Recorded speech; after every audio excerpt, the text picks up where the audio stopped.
नमस्कार प्रिय विद्यार्थियों, आज की ऑनलाइन कक्षा में एक बार फिर आपका स्वागत है। आज प्रारंभ करते हैं हम हमारा जो अगला टॉपिक है वो है व्यवस्थापन, एकोमोडेशन। उसके अंतर्गत हम लोग व्यवस्थापन का अर्थ, व्यवस्थापन की प्रकृति और उसकी प्रकृति के अंतर्गत आने वाले बिंदुओं को और अंत में व्यवस्थापन के प्रकार पर हम लोग आज विस्तृत चर्चा प्रस्तुत करेंगे। ठीक है, तो आज प्रारंभ करते हैं हम व्यवस्थापन। व्यवस्थापन किसे कहते हैं? एकोमोडेशन किस चीज का नाम है?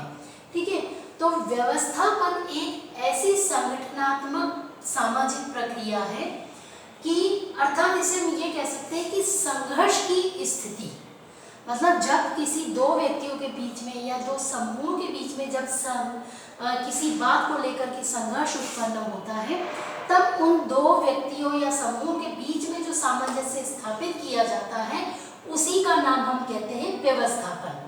तो संघर्ष की स्थिति में व्यवस्थापन के समूह में सामंजस्य स्थापित करना ही व्यवस्थापन कहलाता है। जब कभी विघटन की कोई ऐसी स्थिति आती है तो संगठन के लिए हमें व्यवस्थापन की आवश्यकता महसूस होती है। व्यवस्थापन संघर्ष के सहयोग की ओर बढ़ने के लिए एक प्रथम चरण भी कहा जा सकता है। समाज में जब दो विरोधी तत्वों या विरोधी पक्षों के बीच में जब प्रतिस्पर्धा या संघर्ष होता है तो उसमें समाप्त करने की जो परिस्थिति निर्मित होती है वो पहले एक दूसरे को व्यवस्थापन स्थिति निर्मित करने के लिए ही हम आपस में क्या करवाते हैं, एक समझौता कराते हैं, उसी को हम व्यवस्थापन कहते हैं। कोई भी व्यक्ति हो या समूह, उसमें निरंतर एक लंबे समय तक संघर्ष नहीं हो सकता है। ठीक है, तो इसी का नाम है व्यवस्थापन, यही व्यवस्थापन का अर्थ होता है। बात करते हैं व्यवस्थापन की प्रकृति। व्यवस्थापन की प्रकृति कैसी होती है, यानी अर्थात व्यवस्था, हम जो समझौता किसी दो लोगों के बीच में होता है तो उसे हम कैसे कह सकते हैं कि उसकी प्रकृति क्या है? तो उसकी प्रकृति ये है कि निरंतरता, यानी ये जो व्यवस्थापन है ये हमारे समाज में निरंतर चलने वाली प्रक्रिया है। ये ऐसा नहीं है कि एक बार समझौता हो गया तो ऐसा नहीं, ये निरंतर कंटिन्यूएशन में चलने वाली एक प्रक्रिया है। एक का हुआ दूसरे का, कहीं अन्य, इस प्रकार से ये इसकी जो प्रकृति है वो है निरंतरता। दूसरी बात आती है सार्वभौमिकता। सार्वभौमिकता मतलब क्या? एक सार्वभौमिक प्रक्रिया है जो आर्थिक, राजनीतिक और सामाजिक सभी क्षेत्रों में चलती रहती है। ये हमेशा है, ये यूनिवर्सल ट्रूथ है। तीसरी बात है अचेतन प्रक्रिया। यह भी क्या है कि व्यक्ति अचेतन रूप से परिस्थितियों, व्यक्तियों में व्यवस्थापन स्थापित करता है।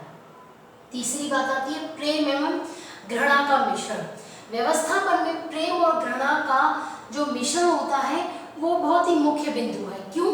क्योंकि व्यवस्थापन करने वाले व्यक्ति और को या समूह को पुरानी बातें याद होती हैं, तो जब वो उनमें एक दूसरे के प्रति या तो घृणा पैदा होगी या फिर उन दोनों में एक दूसरे के वर्तमान में यदि सहयोग करते हैं तो उनमें एक प्रेम का प्रदर्शन होने लगता है। ठीक है, चौथी बात आती है संघर्ष का परिणाम। तो संघर्ष का परिणाम क्या होगा? व्यवस्थापन संघर्ष का अंतिम निष्कर्ष रूप है। समाज में जब भी कोई संघर्षकारी पक्ष आपस में लंबे समय तक संघर्ष करते हैं तो क्या होता है, उनमें आपस में वो सामंजस्यता अनुभव होने लगती है और उसके लिए वो आवश्यकता अनुभव करते हैं कि कहीं ना कहीं से समझौता हो जाए।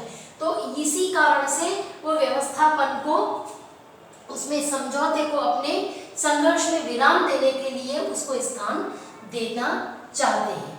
ठीक है, तो ये जो है व्यवस्थापन की प्रकृति हो गई। उसकी प्रकृति क्या है, ये इन सब बिंदुओं को लेकर के हम बताया जा सकते हैं कि ये व्यवस्थापन में ये सारे बिंदु काम करते हैं। ठीक है, अब बात आती है व्यवस्थापन के प्रकारों की। तो व्यवस्थापन यानी कि जो समझौता होता है वो किन दो परिस्थितियों में होता है। अब ये दो प्रकार के हैं।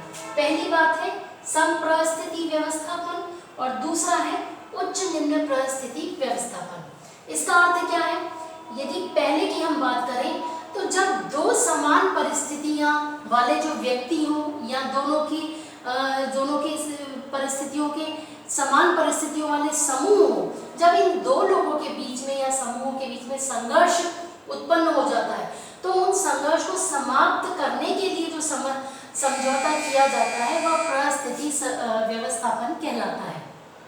ठीक है, जैसे दो लोगों की शक्ति या दो लोगों की समान व्यक्तियों की या दो समूहों की शक्ति यदि समान हो और उन दोनों देशों में जैसे युद्ध हो जाए तो तब क्या होगा, वैसा व्यवस्थापन जब होगा उसे हम कहेंगे समपरिस्थिति व्यवस्थापन। उदाहरण के लिए मान लीजिए हम इसे दे दें, पति पत्नी के बीच में जो संघर्ष होता है वो भी किस श्रेणी में आएगा, वो इसी श्रेणी में आएगा, क्योंकि दोनों की जो परिस्थिति है वो क्या है, समान है। इसी को हम कहते हैं समपरिस्थिति व्यवस्थापन।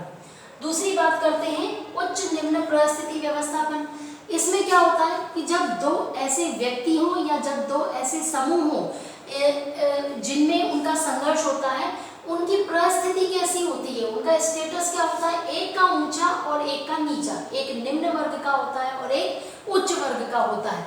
जब इन दो लोगों के बीच में संघर्ष होता है तो हम ऐसी स्थिति को कहते हैं उच्च निम्न परिस्थिति व्यवस्थापन। ठीक है, तो ऐसी स्थिति के लिए इसका जो उदाहरण है वो क्या होगा, वो व्यापारिक संस्थानों में, जैसे व्यापार से संबंधित जो समझौते किए जाते हैं वो सब क्या है, निम्न वर्ग का व्यापारी, उच्च वर्ग का व्यापारी, इनके बीच में यदि कोई किसी बात को लेकर के संघर्ष हो जाए तो बीच में जब समझौता किया जाता है तो वो जो व्यवस्थापन कहलाएगा वो उच्च निम्न परिस्थिति व्यवस्थापन कहलाएगा। ठीक है, तो आज हमने व्यवस्थापन के इन बिंदुओं को लेकर के चर्चा यहाँ पे प्रस्तुत की है। आगे हम और अन्य बातों को लेकर के आएंगे, तब तक के लिए धन्यवाद।